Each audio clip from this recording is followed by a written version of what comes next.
Greetings, humans. You have entered the Command Zone, your destination for all aspects of Elder Dragon Highlander. Enjoy your stay. Dun, dun, dun, dun, dun, dun, dun, dun, dun, dun, dun. Happy birthday, dear Command Zone. Happy birthday to us. It's the third birthday. We are 3 years old. Wow. Wah. We passed our terrible twos.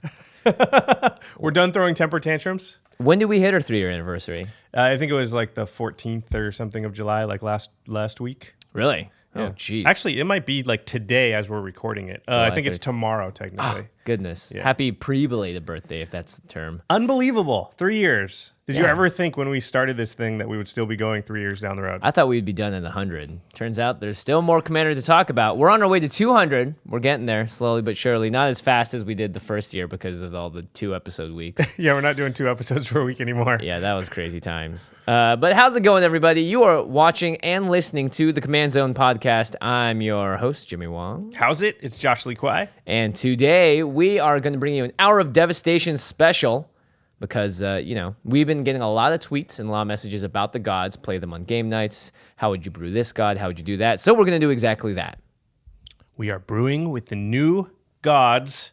We thought it'd be fun to sort of talk about a part of the process maybe that doesn't get as much play, right? So we're often talking about decks that are complete. Mm-hmm. In fact, we're often talking about decks that are more than just the first time they're complete. They've been tweaked, they've been tuned, because, obviously we want to talk about our best decks, the stuff we're very confident of, stuff that we've tested a lot, and we want to show you guys those things. But today, we thought it'd be fun to discuss a deck idea that's not yet fully fleshed out. Now, we've done this maybe once before on the show. So I have an idea for a deck, and it's a very JLK idea. It's basically to play all the Hour of Devastation gods, the Locust god, the Scorpion god, and the Scarab god, in the same deck. Now, is it 5 color? Probably. But maybe not. It's Grixis otherwise, right? It has to be Grixis for sure, but, my philosophy is, well, if I'm already going to be playing my commander as a hidden commander within my deck, in this case, maybe 3 commanders are hidden within the deck, then, I have the opportunity to add even more colors beyond just the colors I want, and that a lot of times that's one of the advantages that doing that gives me. Of course, the other obvious option is having the original Nicol Bolas as your commander. That's actually a really good point, and possible. We'll talk about that. In fact, this episode is going to be about sort of discussing, honing in on the ideas and the decisions that go into crafting an off-the-wall deck, and also just sort of crafting the deck for the first time. Learn how JLK built today on the Command Zone. But before we get into it, it's time to talk to you about our sponsor, cardkingdom.com, to support the show. It's really easy. Just go to cardkingdom.com/Command Zone. That's the affiliate link. And when you buy your singles, when you buy your Locust/Scarab/Scorpion God/new Nicol Bolas Planeswalker, you can get it all from this website. And you know what? It's going to ship to you really fast. It's going to support the show and use the affiliate link. Just thumbs up everywhere. Yep, you definitely want to be ordering that stuff right now, and your sealed product, because if you're like me, you like to crack boxes. In fact, if you haven't seen our unboxing video, you should check that out. We have that same concept where we crack packs until we open an invocation. What are you going to do now that the invocation/masterpieces aren't going to be every single set? I have no idea. I'm a little bit worried about it. So if you have any ideas about what a concept should be for our unboxing videos moving forward, since there's not invocations anymore, or expeditions or masterpieces, what's the overall term for all of them? Masterpiece? Yeah, I think No, that was for. Dang it! They are expeditions.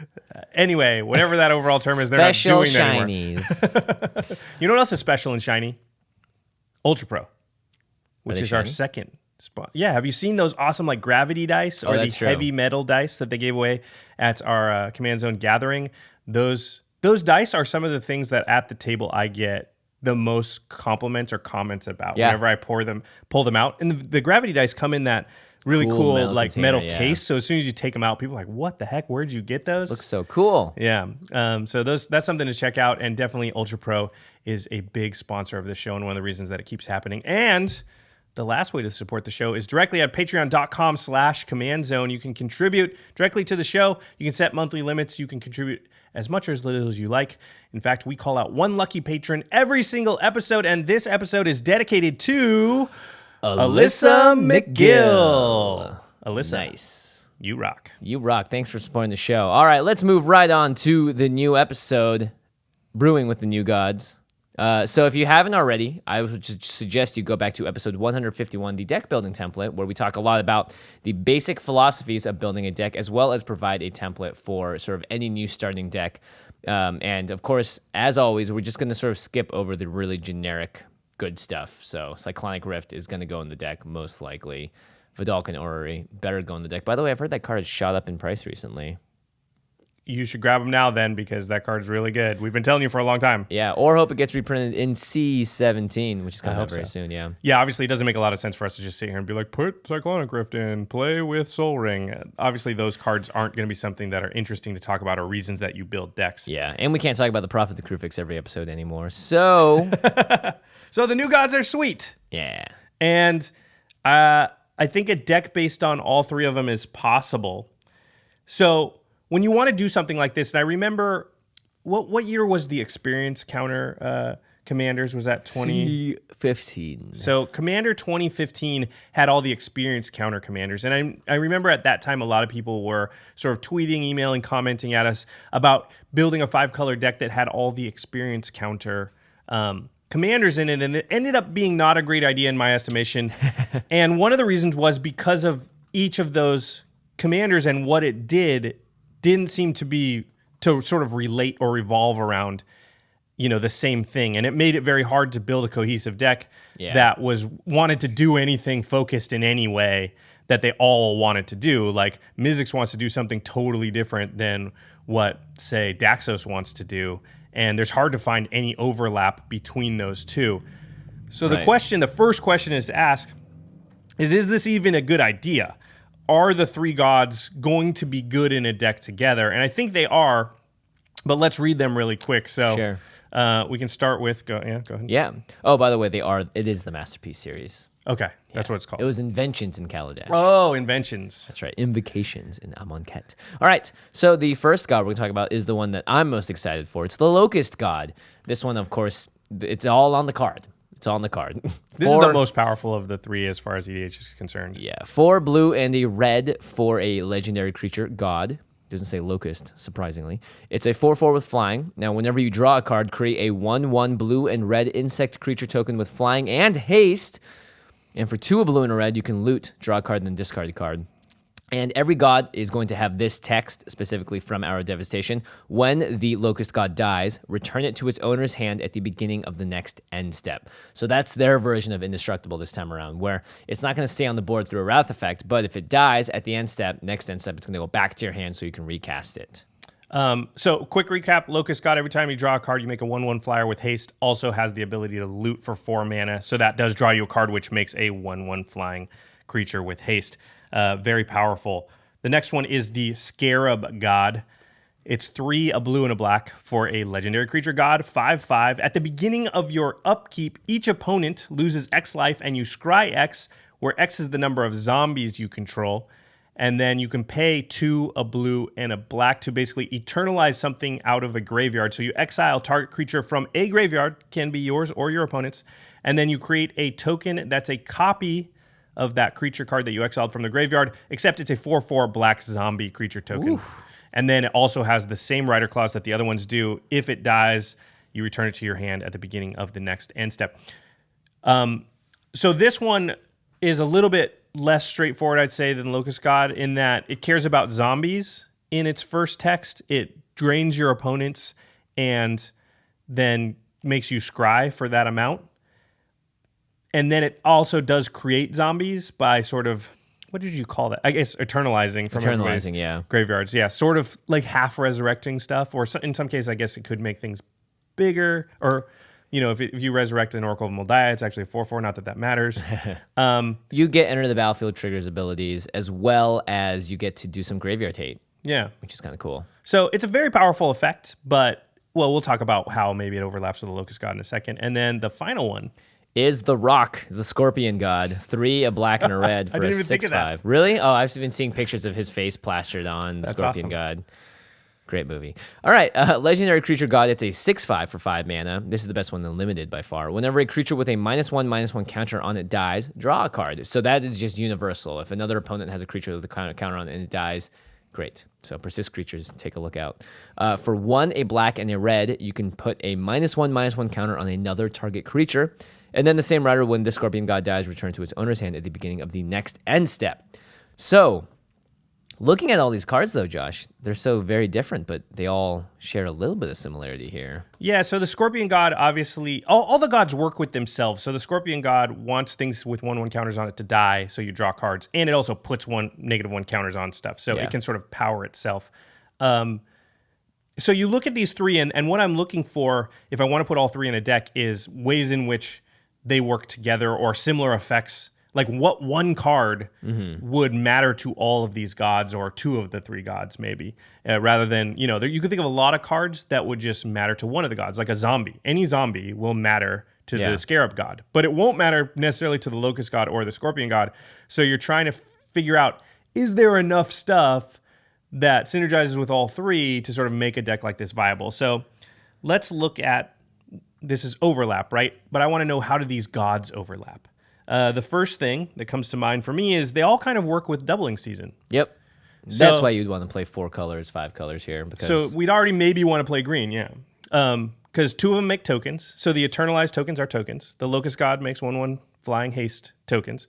And the Scorpion God uses -1 counters, which also works with doubling season. So doubling season's just 1 card, but I'd say generally in Magic, if you can find 1 card that overlaps in that way, there's going to be some other cards that have to do, in that same space. There's very few cards in Magic. There are some, obviously, that just they're the only things in the whole game that's ever dealt with these specific things. Usually there's a bunch of cards that fit into that space, but they just deal with the same sort of mechanics or little pieces of the game in different ways.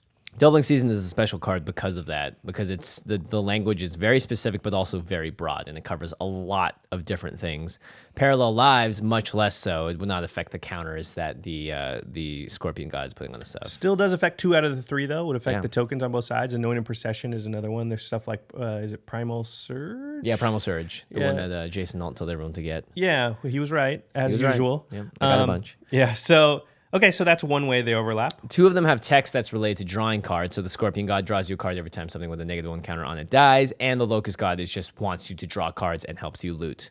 In fact, those 2, if they were both on the battlefield, you could put a -1 counter on the Locust, and it would create another Locust and draw you a card. On the little creature, yeah. What would happen is that creature would die, you draw a card, and because you draw a card, you make another Locust. You've drawn infinite. Not really. You need mana. You need a lot of mana. But that is an interaction where they work together. Yeah. So, yep, they both have to do with drawing cards.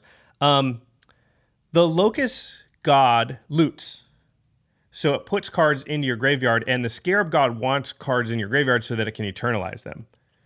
A little bit less of a real connection here. Yeah, I think you don't always want to be exiling cards out of your own graveyard. I think Scarab God's best when you're doing other stuff. But sometimes you just need to get out, a giant 10-drop for 4 mana. Yeah, or just the effect on it or whatever.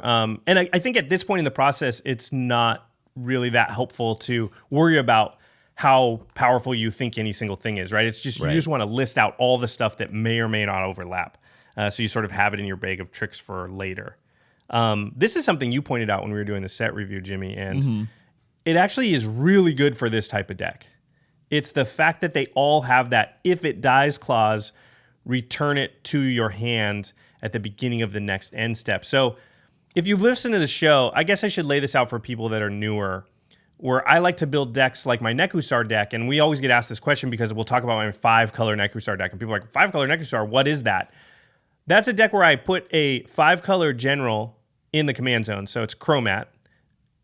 But inside the deck is Nekusar and a whole bunch of other effects that are similar to Nekusar. So I basically built a Nekusar deck that's 5-color because Nekusar's in the 99. Yeah. So it's really a Nekusar deck because it behaves and functions in the way that a Nekusar deck behaves and functions, but Nekusar's not the commander.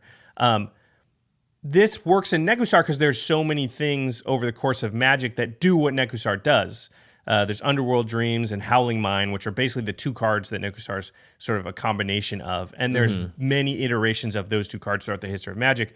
So I don't have to worry like I play Nekusar, it gets exiled, and now my deck doesn't work. But you do have to worry when you build decks like this with other cards that don't have that redundancy of effect. But with the gods, they're pretty tough to get rid of. You should always have access to them. Obviously, they can be exiled from the graveyard once they get there, but this is just way safer, it feels like. Way safer, and getting them, another way they can get rid of them is like having you discard them, but I've not found that discard's a very popular theme in Commander in general. So in general, I think you're always going to be reliably making sure these gods can come back. Yeah. So... And if someone steals it, we'll talk about this later, but this deck wants a lot of sack effects. Yes, exactly. Okay, another way that they overlap. All three of them have activated abilities. That don't cause them to tap. So this is something that many cards refer to, and again, we'll talk about this, but just activated abilities is a thing in Magic. So it can be a theme of your deck or a sub-theme. And then the last one, and we sort of already touched on this. Yeah. If you got infinite mana, you got 99 problems, and mana is not one of them. Yeah, all the gods work really well with either a ton of or infinite mana.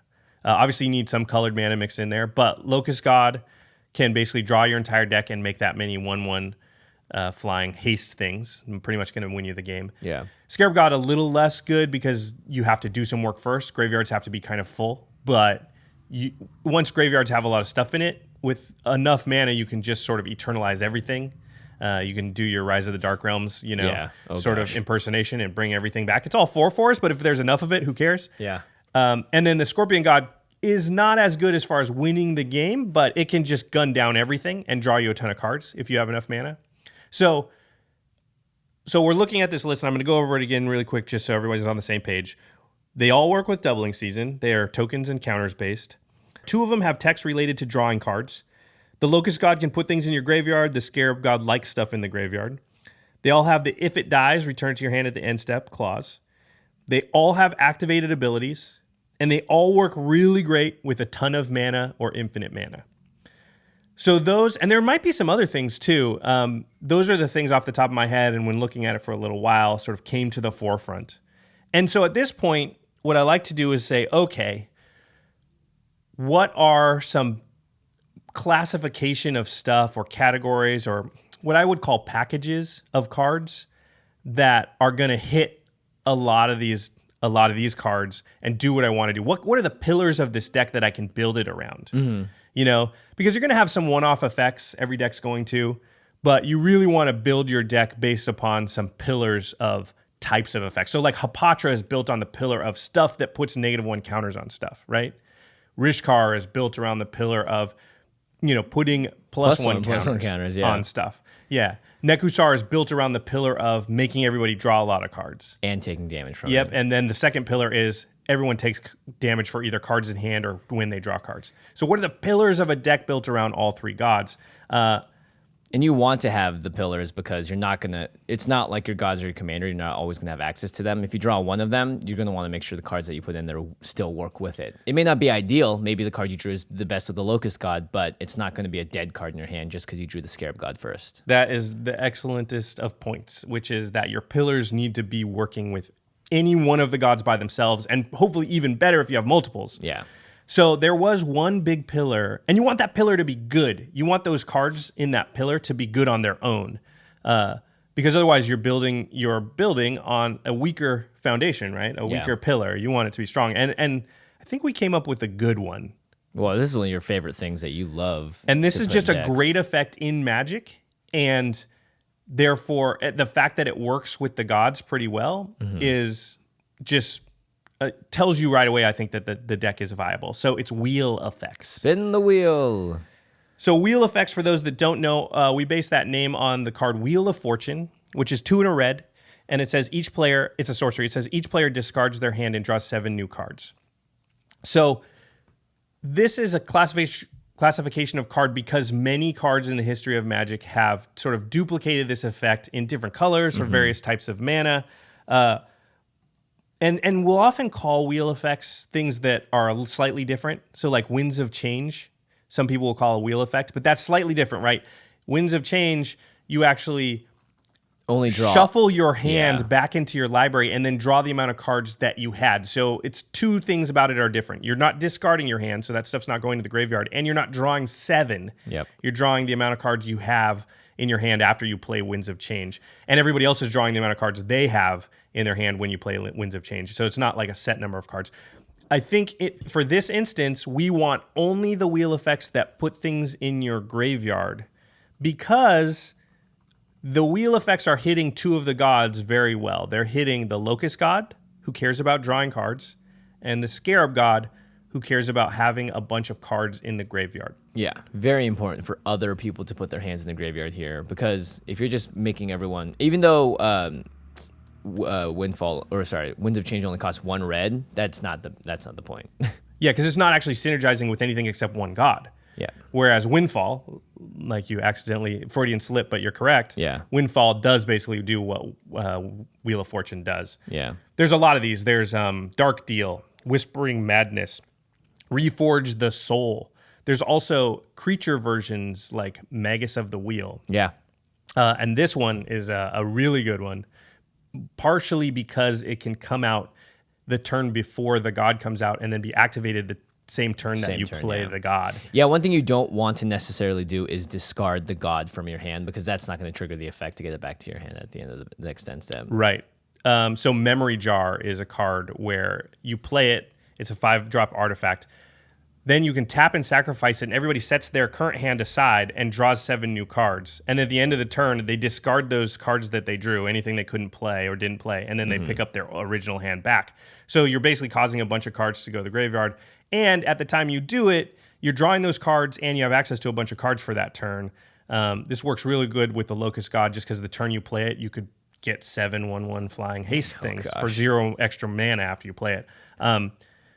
Pretty good. Yeah. So the wheel effect to me is the pillar of the deck, because it's also card draw. Yeah.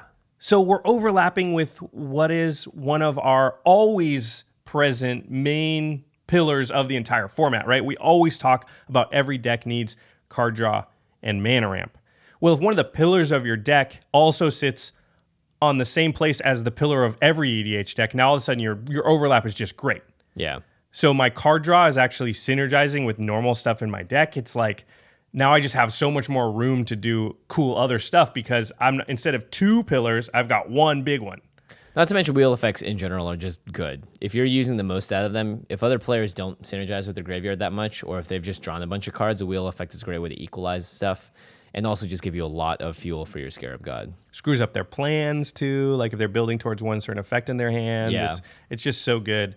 Seeing someone tap out for a combo piece and knowing that they're holding the other one, it's like you're just ready to drop a wheel effect. So the second pillar, and again, we're setting these on the mana ramp and card draw, right? Because what do we say? They all work, all the gods work with Tons of mana. tons of mana or infinite mana. Yeah. Oh, you know what? I want to rewind really quickly here. And Terry, you can just leave in this little mistake. But the other great thing about wheels, to rewind really quick before we go on to the infinite mana. It's mankind's greatest invention. Is it that or fire? Oof. It's a tough one. Fire wheels. I mean, you're a red player. You got to say fire, right? That's true. But Wheel of Fortune is a red card, so. One of the other great thing about wheels is, remember, we're playing a deck where the commanders are actually inside the deck. Right. So what does a wheel do? It helps you find. It digs through your deck very quickly. And so if you don't have one of the gods in your opening hand, if you do get one of the wheels, you're going to go 7 more cards deeper. Yeah. And you have a good chance of finding one of the gods. And if you don't, maybe you found another wheel and you can go 7 cards deeper again. And so it just has a good chance of helping you find the cards that you need. Not to mention, if this next category we're talking about is tons of mana. If you're able to just drop your entire hand and then have a wheel and draw back up to 7, it's pretty good. So good. So yeah, it synergizes with everything we're going to do. So let's talk about the tons of /infinite mana generation category. Maybe we should rename Pillar to Monolith. like the monolith of this deck. Monolith of this deck. I like it. Yeah. Well, so there are tons of ways to go infinite mana in EDH. A lot of times it's very much just colorless, but Basalt/Grim Monolith are both mana rocks that are cheap to cast that give a lot of mana, but they don't untap unless you do a certain clause, or like a mana vault. But if you have something like Power Artifact, Rings of Bright Hearth. Yeah, Mana Reflection. So there's a whole bunch of ways to go infinite with Basalt and Grim Monolith.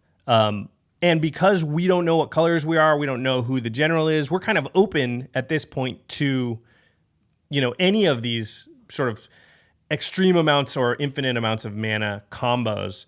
And you'll notice we haven't even talked about who the commander of the deck is yet, because we're going to decide based on what effects we want in our deck. Yeah. And what colors have to be in there. Yeah, exactly. Oh, well, I really want this package of, for my infinite mana generation package in the deck, and that requires these colors. So that's going to steer me towards this general or whatnot. So yeah, Basalt and Grim Monolith, Power Artifact, Rings of Bright Hearth, infinite untapping type of, that creates infinite colorless mana. Another package might be the Palinchron stuff. Yeah, right? Palinchron. This is just like known for going infinite. Right. It's just a giant illusion that when it enters the battlefield, you untap up to 7 lands, and then you can bounce it to your hand for 4 mana. So it costs 7 to cast. It costs 4 to bounce it. But you're untapping lands when it comes into play, 7 lands. So normally that's just going to create 7 mana. But if you can ever make it so that your lands are tapping for like double, so there's all kinds of combos, right? Just like Mirari's Wake, Mana Flare, Zendikar Resurgent, they all make your lands tap for twice as much mana. Yeah. Now all of a sudden you can play Palinchron, bounce it to your hand, play it, and it's possible to come out ahead on the transaction. Right. If you untap 7 normal lands and you tap them for double, you get 14 mana, where it takes 7 plus 4, 11 mana to bounce Palinchron back to your hand and cast it. So you're gaining 3 mana each time. And if you do it correctly, you can make it any combination of colors, as long as you're making 4 total blue, 2 to cast Palinchron and 2 to bounce him. You can also do it with High Tide. There's some other ways to do it depending on what colors you've got available to you. So that's another like very common infinite mana, tons of mana package. Another way to make a ton of mana is untapping things like your Basalt Grim Monolith with Fate Stitcher, Kiora's Follower. You put in Krosan Restorer, which is one of my favorite untappers. There's also Gilded Lotus. Is Krosan Restorer the one with Threshold? Yeah, Threshold. So Threshold it works with the wheel effects. Yeah, exactly. That's a great synergy. So Threshold, it can tap to untap up to 3 target lands if you have 7 more cards in your graveyard, which you should have if you're playing a lot of these wheel effects. So pretty great. Krosan Restore is something where, like, especially if you have like bounce lands, now all of a sudden maybe you're tapping Krosan Restore, you're untapping 3 lands, but that's actually creating like 4 or 5 mana. And then with that 4 or 5 mana, maybe you're powering something, like a Staff of Domination, or maybe you've got an aura that allows you to use a mana like Pemin's Aura or something to untap the Krosan Restorer. So one of the mana you're creating is untapping the Krosan Restorer, but you're gaining 4. Right. Synod Artificer. Yeah. Is another creature. It's 2 and a blue. It either taps to, you tap X and tap it to tap X target non-creature artifacts, or, and this is the important one, you tap X and tap it to untap X target non-creature artifacts. So you can start untapping your Gilded Lotuses and your Monoliths, and then if you use some of that mana again to untap the Synod Artificer and do it again, you can, these are these loops you get into. Fate Stitcher does it too. Obviously, Kiora's Follower. Yeah. So this is a package of stuff that's sort of like going into crazy shenanigans with just untapping and tapping the same things over and over again, including your lands. Yeah, and Kaidel you put down here as well if you're going to be drawing a ton of cards every single turn with wheel effects, or if you're just going nuts with the Locust God, then Kaidel is going to tap for a ton more mana. So yeah, I put a question mark by Kaidel, and part of the question mark was, should Kaidel be one of the commanders? Oh, that's right. In which case you partner it with the other colors you need. You'd be relegated to 4 colors maximum at that point, but maybe that's fine. Probably won't do that because I built a Kaidel deck and I didn't find it super fun because it kind of played out the same every time. But this is a possibility for a deck like this that wants a ton of mana. Kaidel does have a ton of ways to go infinite on mana. Yeah, totally. And then I put Gemstone Array, question mark, because if you go the Monolith plan, the Grim Monolith, Basalt Monolith, infinitely untapping, you're going to end up with infinite colorless mana, but all the gods have colored activated abilities. Right. So the Fate Stitcher plan and the Palinchron plan both give you infinite colored mana. These are far from the only infinite mana packages, too. There are many in the history of Magic. There's like World Gorger combo, Dragon combos, and all kinds of crazy stuff where you create infinite mana. These are just kind of off the top of my head. I would suggest Googling how to make infinite mana in Commander. And boy, will you find yourself satisfied with the number of answers you get. There's tons. I would say I would lean towards the Fate Stitcher Cures Follower plan, and you might be able to actually sort of combo that or pair it with the Grim Monolith untapping plan, because they all have to do with activated abilities, which also the gods do. And so a lot of the cards that might synergize with those cards are also going to synergize with your gods. Like Rings of Brighthearth is a card that's going to synergize with the gods' activated abilities, with the Cures Follower and Fate Stitcher activated abilities. And that's a card that also synergizes with Grim Monolith, Basalt Monolith, and that kind of stuff. Things like Illusionist Bracers. We'll talk about some of these cards later, but that's sort of where I'm leaning for the package as far as infinite and tons of mana. Yeah, makes a lot of sense. Again, we're just in the planning phases, so maybe that's not what's going to be chosen, but that's where I would sort of lean at this point. Well, fortunately for us, both of these first pillars / monoliths are great because they fit into our two most important things you need to put in every EDH deck, card draw and mana ramp. So if they're already synergizing with your commander, you're going to be... I mean, it's going to be a more fun experience, that's for sure. I'll say that much. Just because the deck works. It's not just like, I'm just card drawing because I need cards. I'm card drawing because some of these cards are really important for making, like my Locust God just gets turned on every single time I do card draw. Yeah, I think it's very possible that you could sort of wheel a couple times, get the Locust or maybe even the Scarab God into your hand with one of these crazy tons of infinite mana type combos out, play the God, and on the same turn, activate it infinite times. Yeah. And maybe you just eternalize everything that's been put in the graveyard from the wheel effects. That's not going to instantly win, but you're going to have a crazy, insane board at that point. And it's going to be like, listen, you guys got one turn, good luck. Yeah. You know, and if it's Locust God, maybe you could even win on that turn. Scorpion God, you could just shoot everything down and draw a ton of cards and be sitting pretty. So all those play patterns seem pretty strong to me. Yeah. All right. Yep, go ahead. Sorry. I was going to say the next pillar is, of course, finding your actual commander, because if there are 3 of them are buried in the deck, you're going to want to grab them out as soon as possible. So, of course, you have Demonic Tutors. You got pretty much all the tutors if you want to use them. Worldly Tutor is a creature tutor specifically. Unfortunately, we can't do like enchantment tutors like you would with the Theros gods, because they were enchantment creatures. Yeah, because these guys aren't enchantments, yeah. But still, there's plenty of creatures that can do it. Like Captain Sisse, you wrote down here, is a great person to go find yourself a legendary creature. There's also Thalia's Lancers. Yeah, that's a good one. Enter the battlefield, find a legendary. Captain Sisse stands out to me because if we're already leaning towards this activated abilities thing, Captain Sisse is an activated ability. It would also work with Illusionist Bracers and Rings of Brighthearth and some other things we're probably likely to have in the deck, in which case go get 2 of my gods. Sounds pretty good. Yeah, not to mention if you just, have other legendary creatures in there. For instance, if you did play Kydel in the 99, you could also find her out as well. Yep. So Fate Stitchers and Cures Followers also synergize there. So Captain Sisse seems like a shoe-in. Get in there. So seems like we really want to play 5 colors with Captain Sisse. Yeah, green and white. And that'll be a consideration. Maybe we don't because we don't want white. At the moment, I don't see a lot of white in the cards that we've talked about. Maybe like Anointed Procession and Captain Sisse are the only 2 cards we've mentioned that have white. Is that true? We didn't even announce Anointed Procession, I don't think. Yeah, we just talked about it a little bit with the doubling season thing, but yeah. You're right. So maybe white is on the just on the outskirts of maybe we don't need it. Yeah. So you found your commanders. Another thing these decks always need is to keep their commanders around. Now, we talked about how these gods naturally like to stay around because when they die, they come back to your hand. Yeah. And they're just harder to get rid of. But there are, like you said, people steal stuff. People exile things. People can exile stuff from graveyards. That one's the scariest, and I'm going to worry about the least. But as far as it's on the battlefield and now it gets exiled, that's horrible. Yeah. So, or it gets stolen, that's awful. So I want to protect myself from that stuff. And Path to Exile and Swords of Plowshares are very commonly played in this format. And they're put into decks so they can get rid of gods. Yep. So we need some sacrifice effects because that's going to save us from paths and things like that. And I want, ideally, my sacrifice effects to be free. Yeah. So that I don't have to hold mana open. What if they gave you mana? That would be ideal. What could possibly do that? Both of the altars, Ashnod's and Phyrexian. Ashnod's gives you colorless mana, Phyrexian gives you colored mana. So this is another way to go infinite with mana generation because, there's a lot of, we were talking about this with the Locust God. If you have one of these altars out or if you have a Skull Clamp out, you're just essentially sacking things to make more mana and then using that mana to clamp something out. There's a lot of different things you can do here with these altars. But most importantly, right here, you can protect your commander. But I like what you said because they do synergize still. So if I eternalize something and it just sort of gives me extra mana on the following turn because of the altars, that's good too. Yeah. Goblin Bombardment is another one, which is a way to sort of get past some effects like propagandas and things that wouldn't allow you to attack and make it tough to sort of win games. And it's only a 2 mana spell and too. Stuff like that. Yeah. It's super powerful, especially with the Locust God.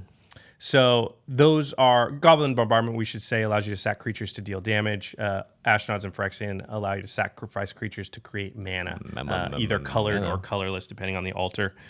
So those are sort of some ways. And again, we're not going to talk about every sack effect. I might add in fewer or more. Those feel like they're definitely in. Do we need more or less? Who knows at this point? But there are many to sort of choose from. The next category is, I'm just calling ideas in the ether. So these are just... At this point, we sort of know we want the things we talked about. We want wheel effects as our card draw mostly. We want to create a ton of mana to activate our abilities a million times. We want to be able to find our commanders, and we want to be able to keep them around so they don't get exiled or what have you. And now we're in the situation where okay, that's sort of the basic stuff we need. Now there's a bunch of stuff we could have, and we're going to have to try and decide which of it we want to do, what's sort of better or worse, because there's a ton of choices. So these, is it good enough? That's the big question. I really like that you wrote that here. Yeah, is the stuff good enough to do? Because there's a lot of stuff you can do, but is it good? I don't know. And does it overlap with multiple gods, or does it seem to work together? That's going to be a consideration. Is it in the colors that we're thinking? That's a consideration. So all these ideas are swirling around, and we're just going to go over some of them without knowing at this point which ones we're going to choose are actually going to go in the deck. So I think this one has to go in the deck, though. This is a card that I thought about as soon as you mentioned the idea to me. It's Training Grounds. So we're talking about stuff that deals with activated abilities. Training Grounds is a 1 blue enchantment that just says activated abilities of creatures you control cost up to 2 less to activate. And this can't reduce the amount of mana to something to less than 1 mana. So at the very least, it goes down to 1. But, this was in your Kydel deck. This was in your Vial Smasher Thrasios deck. So good with Thrasios, yeah. And it really makes a huge difference because the Locust God costing 4 mana to activate is a lot, but 2 mana is not that much. Scarab God costing 2 mana is absurd. And even making the Scorpion God cost 2 mana is really good. Even though it can't take all of the colorless away, it's not full value out of it. All the colored away, yeah. Yeah, but it's still great. It's like this affects every single one of the gods, and it makes your game plan that much smoother for just one card and a 1 mana spell. Yeah, so there's an artifact that's similar to Training Grounds called Heartstone. It just reduces the activated abilities by 1. Hearthstone? Heartstone. Hearthstone? Heartstone? Heartstone. This was printed all the way back in, what was this? Yeah. Legends or something? Stronghold. It was, I'm pretty sure it was printed before World of Warcraft even existed. But these cards do seem very good. They deal with activated abilities. Again, if we're going to have other things too with activated abilities, like Palinchron, that's an activated ability. Right. Things like that, then all of a sudden it gets even better because our cross synergy is great. So what's the other card that I put in there? Illusionist Bracers. Oh, so we talked about this already. It's similar to Rings of Brighthearth in that it copies an activated ability, but this one has to be equipped onto a creature, so it can't copy the Grim Monolith, Basalt Monolith stuff. This is the only one that I'm kind of not potentially all the way in on just because it costs 3 mana to equip. And I've played this in a lot of decks. I always want to put it in a deck because it seems very powerful, but it usually just is a little too clunky to really get you the effect that you want. There are certain cards that it's amazing on, though. If you get it on a Fate Stitcher, then all of a sudden you can untap as many things as you want because the Fate Stitcher... For those that don't know, Fate Stitcher is a creature that you tap it, and you can either tap or untap a permanent. Well, if you put Illusionist Bracers on it, you can either tap or untap 2 permanents. One of those permanents can be the Fate Stitcher itself. Yeah. So now you can untap everything on the board because you tap the Fate Stitcher to untap something, and the Illusionist Bracers copies it, and you untap the Fate Stitcher. Now it's untapped, you do it again, you do it again, you do it again. That's easy infinite mana combos. But it's great. You can just untap. You can make infinite mana with this. It works with Curior's Follower in the same way, and even something like Captain Sisay or whatnot.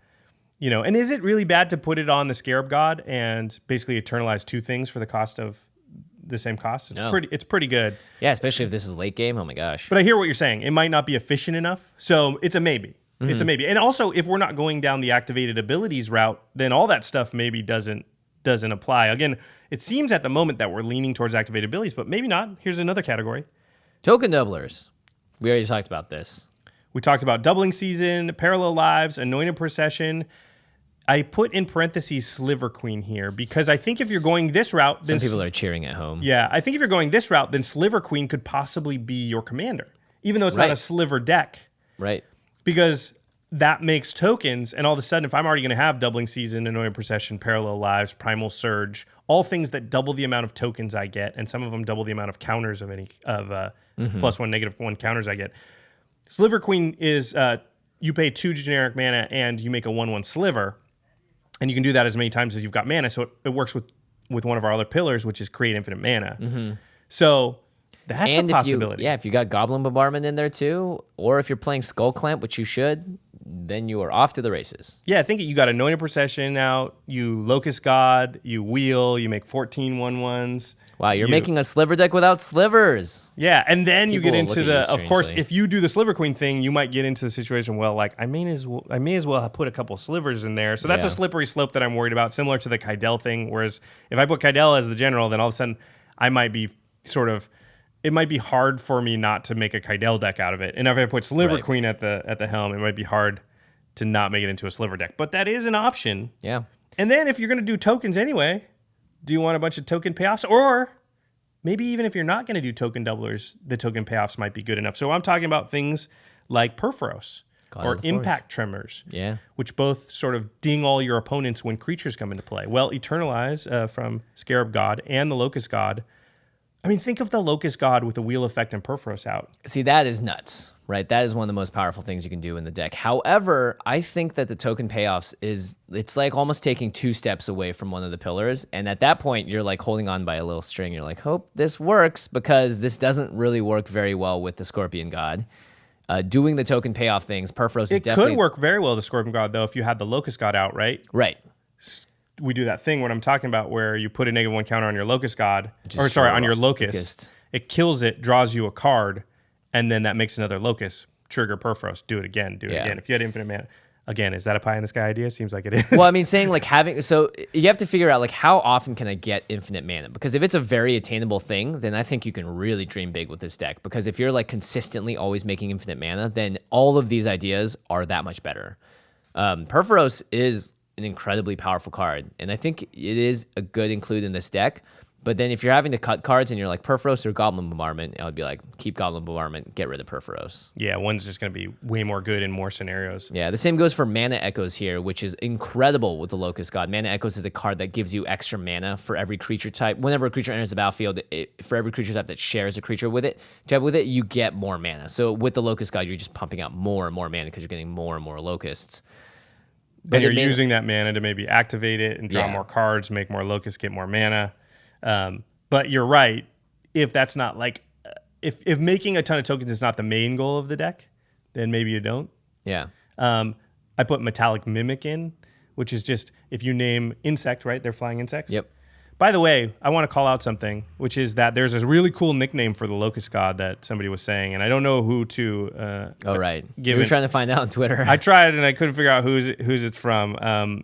But the nickname for the Locust God is Niv Cricket, which I just think is so good. So whoever came up with that, kudos. I wish I knew who you were. Yeah. I found out it's not Brian David Marshall, who I immediately assumed it was because he likes nicknames like that. And it's not Jason Alt, who's the person I originally heard it from. Niv Cricket is so funny. Niv Cricket. Anyway, sorry to derail you, but if you name insect with Metallic Mimic, then now all of a sudden you're making 2/2 flying haste, and it's a 2-drop. Metallic Mimic is. That seems, again, but is it worth it? You could also name zombie, obviously, for the Eternalize. Right. But the difference between 5/5 and 4/4 not as big as 1/1 and 2/2 for a flyer. Yeah. And it's also like, are you in a creature heavy meta? Are you going to kill people by swinging at them in the air with your haste guys? Or are you often propaganded out of the game so you have to sack them instead? In which case, Metallic Mimic is just not that great. Yeah, good point. Then there's just the plain old normal pump my token stuff. So Coat of Arms. Yeah. It's pretty good with the zombies or really good with the locusts. I put Craterhoof Behemoth. Hey, we could be playing green. Why not? Well, also, you can Eternalize it with the Scarab God. That's right. You could Eternalize someone else's Craterhoof Behemoth. Yeah, that's a really good point, too. Do I need something like Craterhoof, or can I have a decent chance of finding it or grabbing it from somebody else? Right. But again, you could loot it away and then Eternalize it the next turn on it, way before you would normally be able to cast it. That's a possibility. So, okay, we've got, so far we explored activated abilities, token doublers, and token payoffs. And but there's a whole nother way. I'm all about this one. you could go with mill. Yeah, so mill works obviously very well with the Scarab God, but it also works really well if you're trying to, like, you know, essentially just sacrifice things. Ultra of Dementia is incredibly good.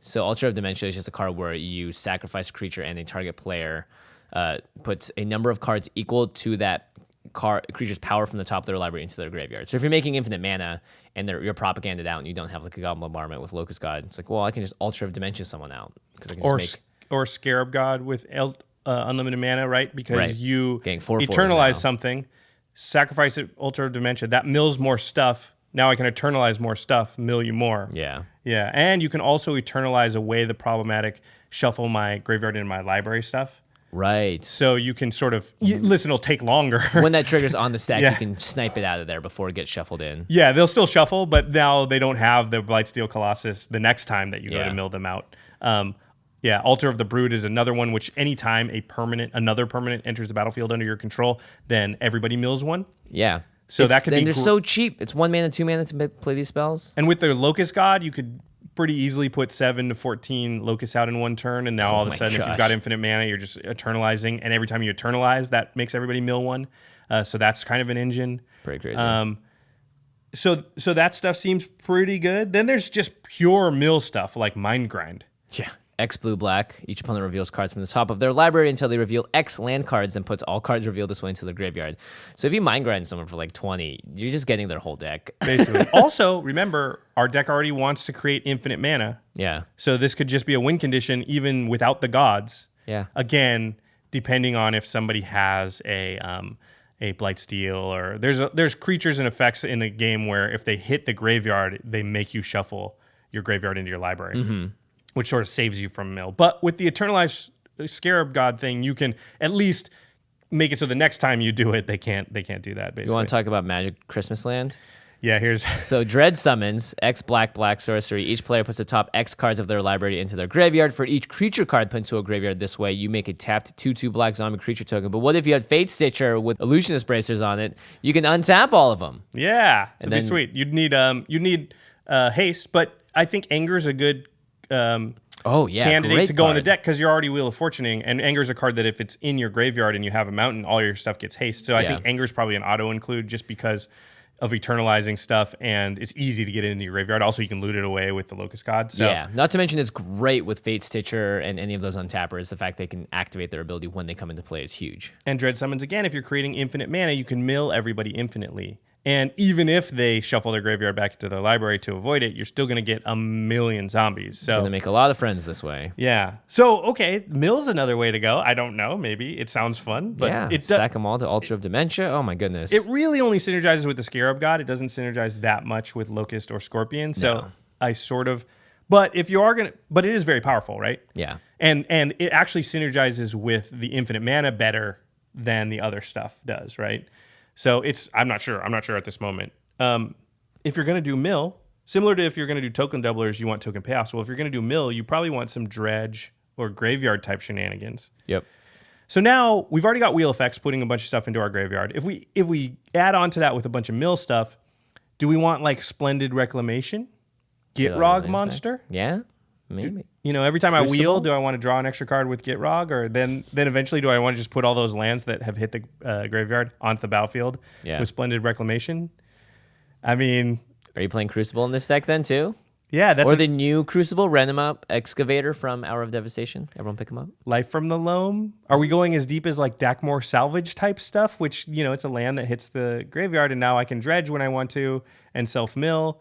This is not a bad idea. This is where you sort of fall down the rabbit hole and you're not... This is where a lot of deck building for me comes in. It's like too many ideas and it's hard to know which one to hone in on. I do agree with Treasure Cruise, though, and Dig Through Time.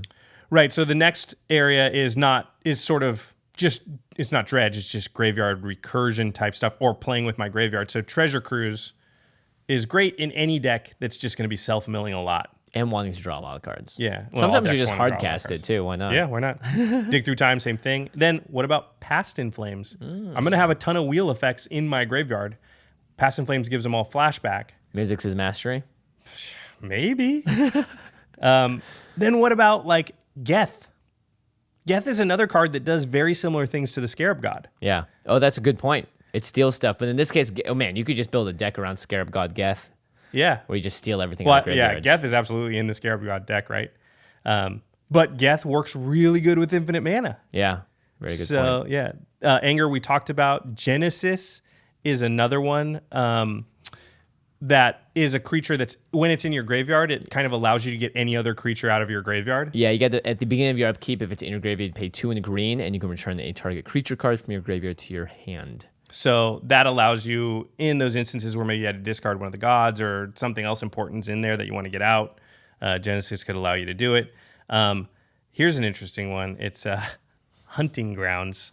I've always had this on my radar. So this is also a thing that I do when deck building. I don't know if you do this, which is at some point, I just kind of try and throw in the cards that I've always wanted to use and just see if, well, is this the deck where they finally make it? Yeah. And this Hunting is one of Grounds those as well. cards. Anytime it says Threshold, I'm like, oh god, the Threshold is so good on this card. Oh, but I usually don't have Threshold when I want to play it. This card only has Threshold. It literally does nothing. So it's an enchantment for a green and a white. It has Threshold, so it only works if you have 7 or more cards in your graveyard. Hunting Grounds has, whenever an opponent casts a spell, you may put a creature card from your hand onto the battlefield. Whoa, that's actually pretty sweet. I mean, look, you play Hunting Grounds turn 2, turn 3 you wheel, and then you just start dropping gods from your hand if you drew well. Yep.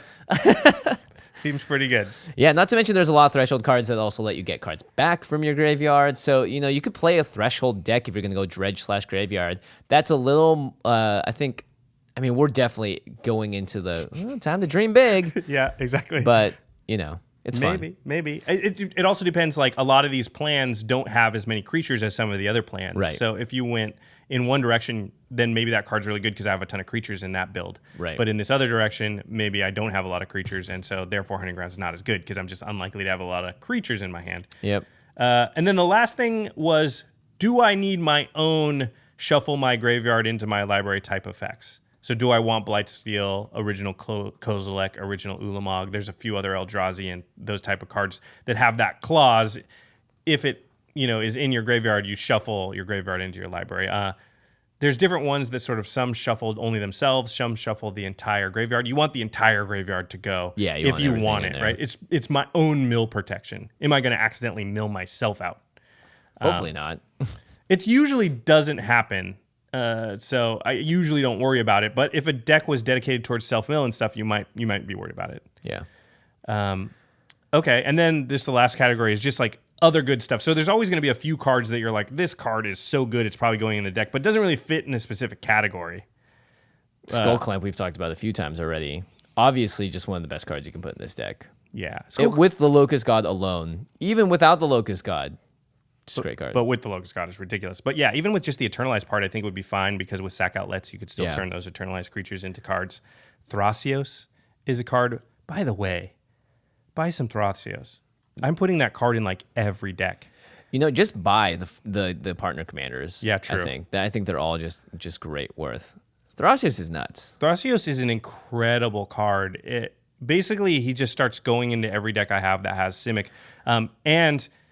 He ramps you too. Yeah, and Thrasios is great with a lot of mana or infinite mana. Right. And which the deck is already trying to do. Right. He's one of the few cards where its activated ability is just straight colorless mana. Yeah. Or So it's generic mana. It's 4 generic mana. You scry 1, and then you reveal the top card of your library. If it's a land card, you put it on the battlefield, tap. Otherwise, you put it into your hand. If you have unlimited mana, you put all your lands onto the battlefield and draw your entire deck. Whoops. Obviously, you don't have to do that. You can just put most of your lands and draw most of your deck. But that card can sort of win by itself with unlimited mana, which we're already trying to do. And it's also just good value otherwise in a deck that's just creating a ton of mana as one of its pillars. Yeah. So I really like Thrasios in the deck. A new card from Hour of Devastation, Mirage Mirror. Now, this is one of the cards I think I'm just going to put in every single deck I own. So we got an email recently from DJ who runs Jumbo Commander, which, to my shame, I was not super familiar with that channel before, but as a result, I checked it out. Very cool channel. I would encourage you to go check out Jumbo Commander on YouTube. And he recently did a video, and this is the reason why I put it on the list. We heard about him. I went over to his page. His most recent video was sort of an EDH review of just this card, Mirage Mirror, which I'll read real quick. It's 3 mana for an artifact. You can pay 2, and Mirage Mirror becomes a copy of target artifact, creature, enchantment, or land until end of turn. Or land. Yeah. What? It's crazy. So I watched his video, and I had thought Mirage Mirror is going to be pretty sweet, but man, DJ came up with a ton of crazy stuff you can do with this card. I think you're right. I think this is like It's just one of those staple cards. it does insane things because it turns into something, and then it's not that thing after that turn. So if you turn it into even like just a Basalt Monolith, Yeah. it'll untap. It just gives you one extra mana. That's just a mana rock for that turn because it costs 2 to turn it into a Basalt, but that taps for 3. Mana Vault or something. Not just that though, it can do things where it's like, oh, I want another doubling season right now because I have one out. 2 Yeah, that's mana, a great I've got point. another doubling season, Yeah, and now yeah. I play something. Even more crazy stuff. I don't want to steal DJ's thunder. You should go over to his channel and check What's out. great, it's like it can fix your mana because it can change into a land or change into an opponent's Chromatic Lantern or Also, an like- enchantment. A creature, the fact that it does artifact, creature, enchantment, or land is absurd. Dark Depths because it Yeah. won't have the counters because it gets the counters when it comes into play. Yeah. So you just get Merit Lage.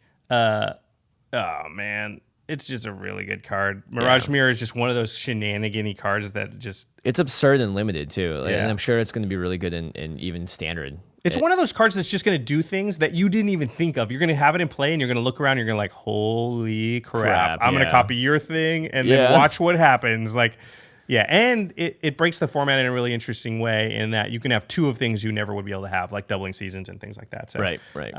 That's just a card that It's worth it. Yeah, I think it would be. I think it would go really well in general with a lot of the shenanigans that you're trying to have go on. So The last thing I put in here is you can put a lot of board wipes in this deck because your gods are coming back to your hand when they die, but the people's creatures won't.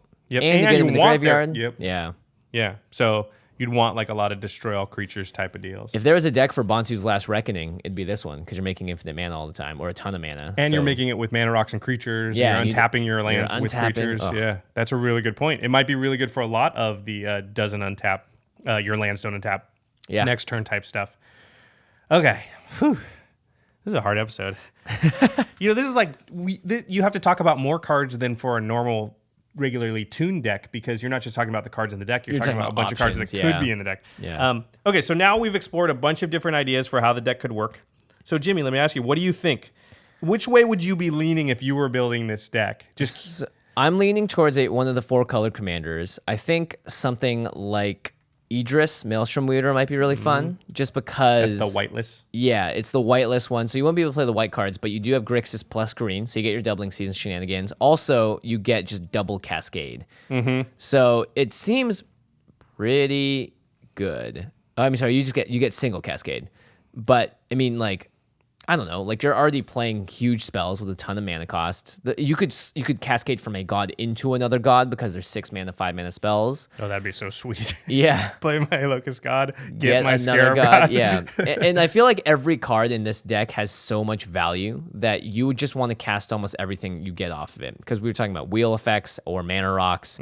Or like doubling seasons, like all of these cards are all so synergistic. I think just the faster you can get them out onto the board, the better. Especially because the gods are all 6 mana, 5 mana plus.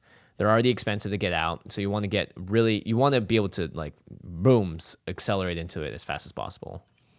Yeah, that's interesting. I like that option. I'm sort of leaning towards Sliver Queen the more I think about it. Yeah. And activated abilities because Sliver Queen has an activated ability. It also makes tokens, so I could put in some of the token stuff, but not a ton.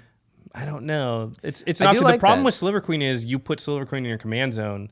Everyone thinks It's you're one of playing the those. Sliver deck. Yeah, they don't care what you say. It's like you can say that my Mizzix is really Goblin Tribal all you want. People are like, that's fine. After I kill you, I'll look at your deck and Yeah. verify whether that's true or not. I'm not gonna let you get away with that otherwise. Yeah, exactly. So I have a feeling that if I put Sliver Queen out, that would be the response, which is like, oh, really? It's not a Sliver deck? Well, after I kill you, I'll verify that. I'll check that out. Yeah. Yeah. Well, maybe you can just play Chromat again. That's true, but it feels like a missed opportunity to not have, because there's enough commanders that would synergize with what the deck's doing that, there's not a commander besides Nekusar that really cares about you drawing a lot of cards and dealing damage for it. Yeah. Yeah, so... You can go Kaidel Vial Smasher again. Yeah, I did that.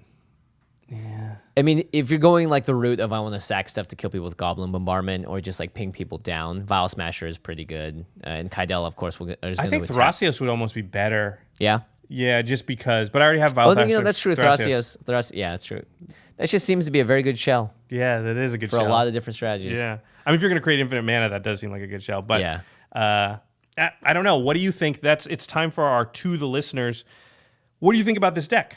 Well, do you think it's even a good idea? It might be a terrible idea. I don't know. Which way would you lean in as far as what effects would you put in it? And on a side note, like, what are your own brewing techniques? How do you go about making your own decks and sort of going about this process? Is it similar? Is it different? I think one of the great things about this show is that you can go through the comment section on any of our episodes that are sort of like this and just see a bunch of different takes and perspectives on what we talked about, which I've often gone through the comments and found things where I'm like, oh, I'm going to incorporate that now, or that's a really good way to look at things or think about things. That's how we found out about Jumbo Commander.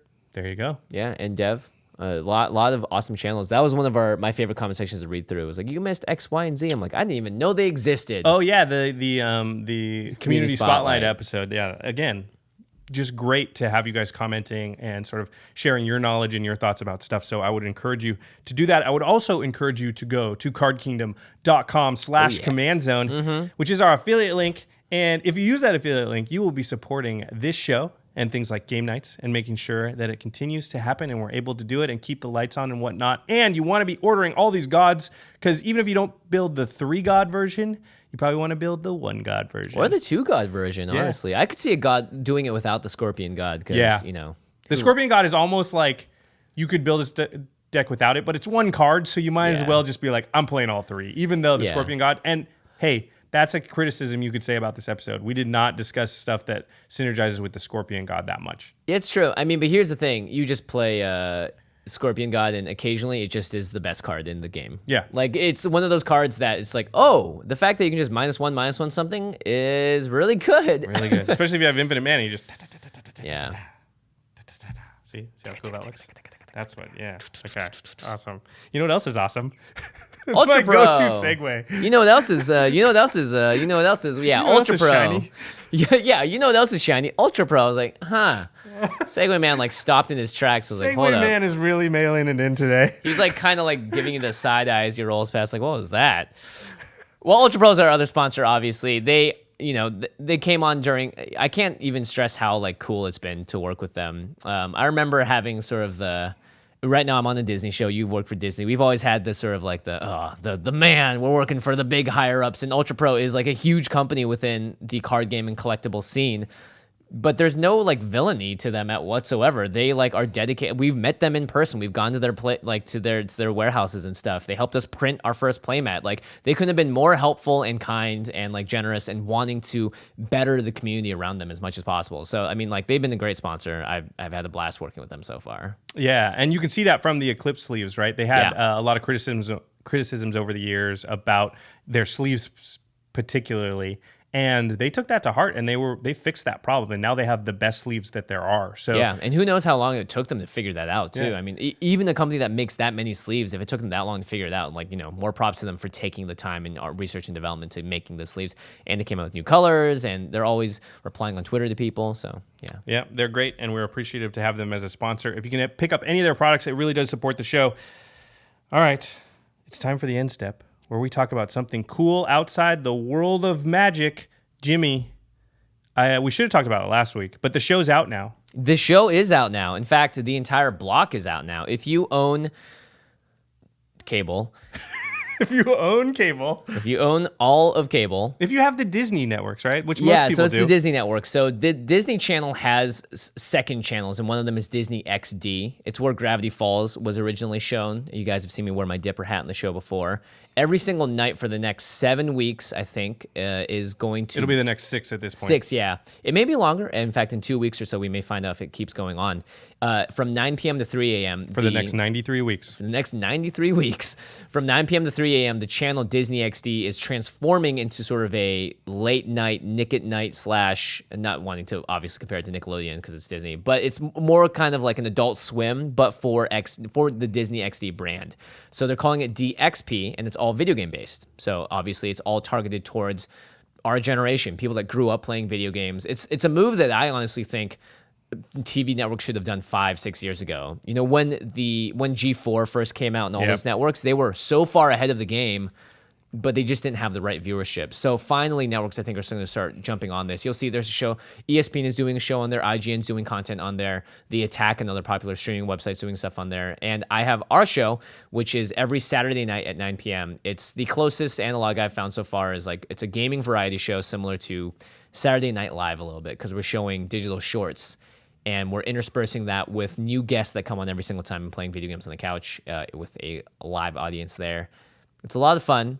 It's Disney too, so the guests are like celebrities from YouTube. Yeah. They're professional athletes. There's all kinds of different people. The first guest we had on was Nolan Gould, who plays Luke on Modern Family, and that guy is, it's the Hilarious. same thing, hilarious. But we're also talking about the whole like, someone's a legit athlete or whatever when they do something for just a little bit, you can tell. Like if someone plays Magic and they tap their cards wrong, you're like, he's not playing right. He hasn't played Magic for that long. She hasn't played Magic for that long. But Nolan starts talking about League of Legends and stuff. I'm like, this kid has like Legit a gamer. billion followers on every social network, and he's nerding out about top lane. It's awesome. Which is awesome. Yeah, we had Karl Anthony Towns is gonna be on the future episode, the Minnesota Timberwolves' first pick. I think he's gonna be the next. It's also LeBron. about 27 feet tall. Yeah, 7'1". The next LeBron. Wow. I think so. Who can box this kid out? He's pretty good. Tell me. He's huge. He's huge. If you've never been around a 7-foot tall person, it's as if they're a different species. It's crazy how It big is that crazy. is. I said this and I realized I had to expand it, but I was like, there's no one within the 2,000-mile radius that's as big as this person. I was like, no, there's no one within like a 10,000 mile. He might be one of the biggest people in the world, and I'm standing right next to him. That picture of you is funny because you come up to like, I don't know, the middle of the dragon on my shirt. Yeah, like, it's like, and I'm like, yeah, so it's called Polaris Primetime. It's on Saturdays from 9 p.m. until what time? 3 a.m.? Well, it's an hour-long show, and there's content every night at 9 p.m. I would encourage you guys to just watch the channel if you're interested in seeing what the content's like. There's like a gameplay show. It's a half hour every night. There's all sorts of different stuff. And, even if all the content isn't for you, there's probably something in there that you'll like as a gamer. So I encourage you to check it out. Yeah, it's going to be a great way also to expose yourself to some stuff that you wouldn't have found out about otherwise. Because all the time I'm, when, like Jimmy, I know you like the stuff I like, right? Mm-hmm. So when you like something, pretty much there's a really good chance that I'm going to like it too. So that's kind of, I think, how shows like this work. Pretty exciting, man. Very proud of you. It's pretty awesome. Thank you. If you have YouTube TV in one of the 4 major cities, I think it's New York, LA, Chicago, and one other one, you can also see it on there. Wow. You're not going to be able to avoid it. I hope not. You better not avoid it. We need the ratings. Please all right. Yeah, please check it out. Support Jimmy. We're super proud of you, dude. That's awesome. All right. You know what else is awesome?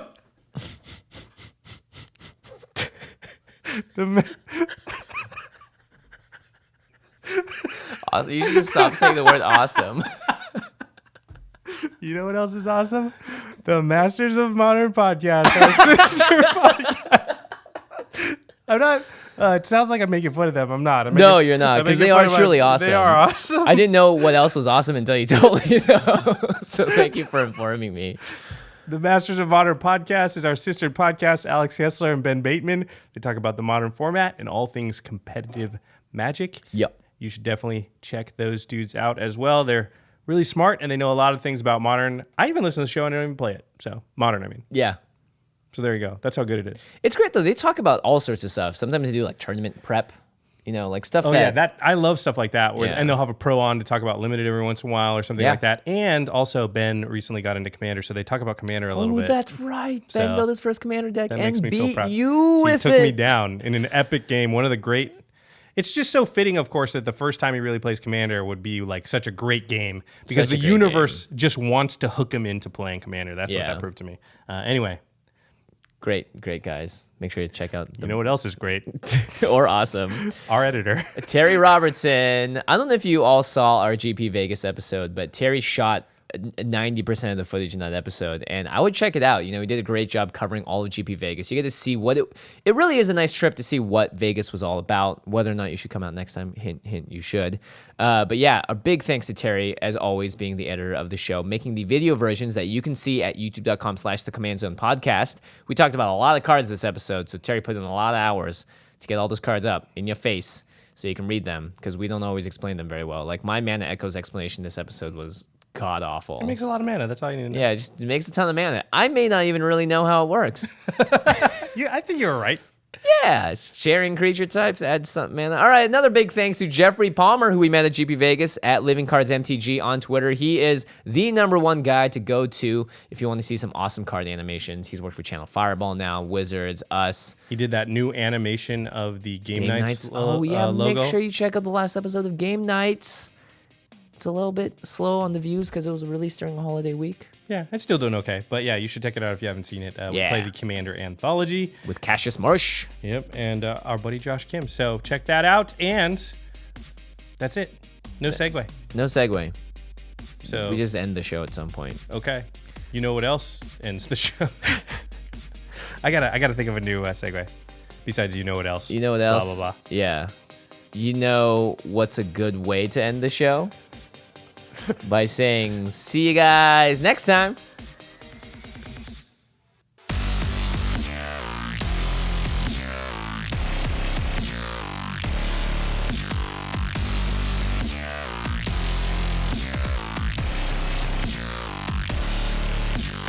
Thank you for your attention.